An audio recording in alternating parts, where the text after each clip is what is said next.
Moon in Aquarius, conjunct Venus in Aquarius, and square Mars in Scorpio. So the moon has slipped into Aquarius. It slipped in there last night, actually, and it'll be here for the next, 24 to 36 hours or so from the time of me uploading this video. And Aquarius energy, of course, is about the rebellion, the future, ingenuity, innovativeness, and how we take a vision and we maintain the course. We gotta remember that this is fixed air. So this is having our own fixated way about thinking about things and communicating things.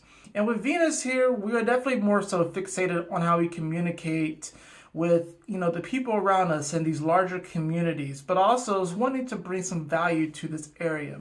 And whenever the moon and Venus come together, it's really a good time because the moon, it likes to be in Taurus, which is, Venus's ruler.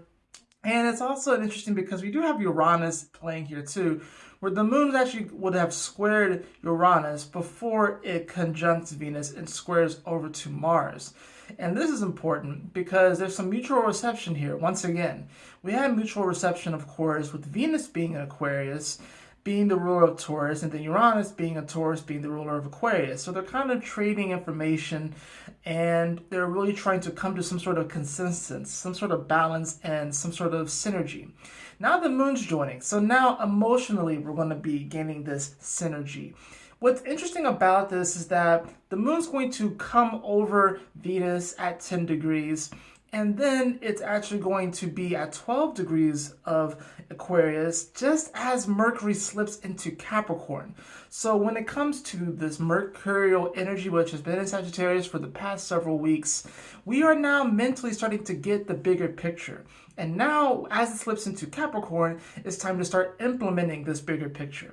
So this is very significant for the moon to have conjuncted Venus before we got this, because we all needed just a little bit more clarity on how really to kind of go about this as far as our vision goes. Because you got to think, Sagittarius and Aquarius energy, they sextile each other. So this is going to bring up opportunities. So I think at this point, a lot of us have been afforded many opportunities to move our visions forward, to move our ideals forward as far as what we really do believe in, how we believe in ourselves, and how this actually manifests in our reality. Like, say, if you believe that you can have a business, you have been given many opportunities and you have been connecting with the right people that can set you up for such. Now it's just about taking that action. And that's where the square to Mars is going to come into play. Because, as I said, yes, we'll get the square to Uranus, which is going to give, even though it's a square, it's going to be sort of a light bulb that goes off with that square, where it's like, I could do this, but it may feel a little uncomfortable. Then you get that conjunction to Venus, which is going to be wanting to bring beauty to the situation, wanting to show the harmony of the situation and how things can actually work out. And it'll probably inspire you quite a bit. But then you get that square over to Mars in Scorpio. Mars is going to, quite frankly, dominate this transit, because Mars likes to be in Scorpio. So it's going to be like whether or not we are really wanting to take action. This is where we're going to start thinking even deeper and feeling deeper into these energies, because you got to remember, the moon doesn't like to be in Scorpio, but Mars likes to be in Scorpio.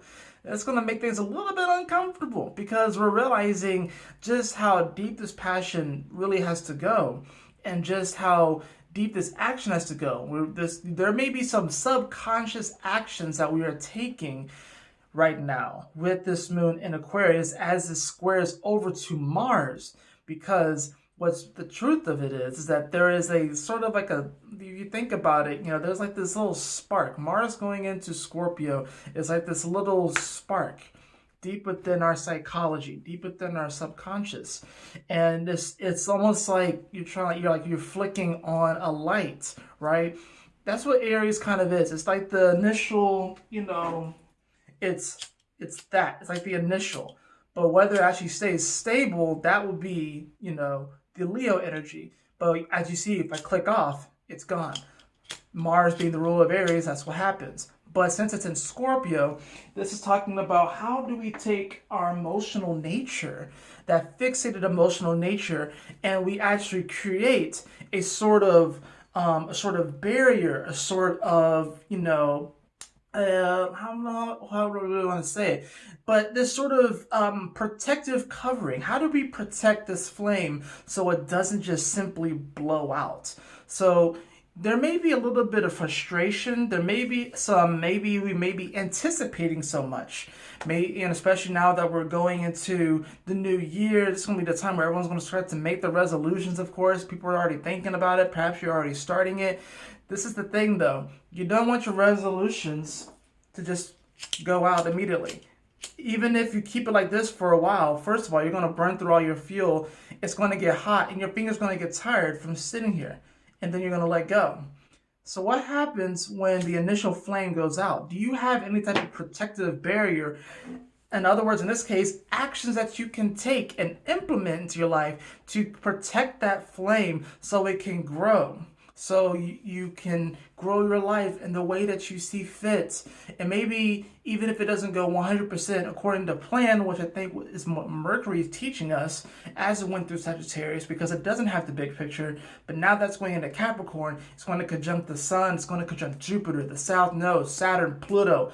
So already our minds, we may be made up on something in a sense, and we're going to be kind of fixated on a goal, but it has to go through all of these checkpoints and all these blocks.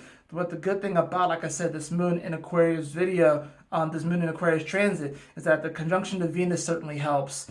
And of course, even though there's squares, is actually going to show us that even through conflict and even through challenge, you can sustain your power. You can sustain this motivation and inspiration to move forward, and it not just be a simple New Year's resolution, but a lifestyle change. Moon in Aquarius conjunct Venus and square Mars. I hope that you all enjoyed this video, and I will see you all very soon when the moon goes into Pisces. Peace.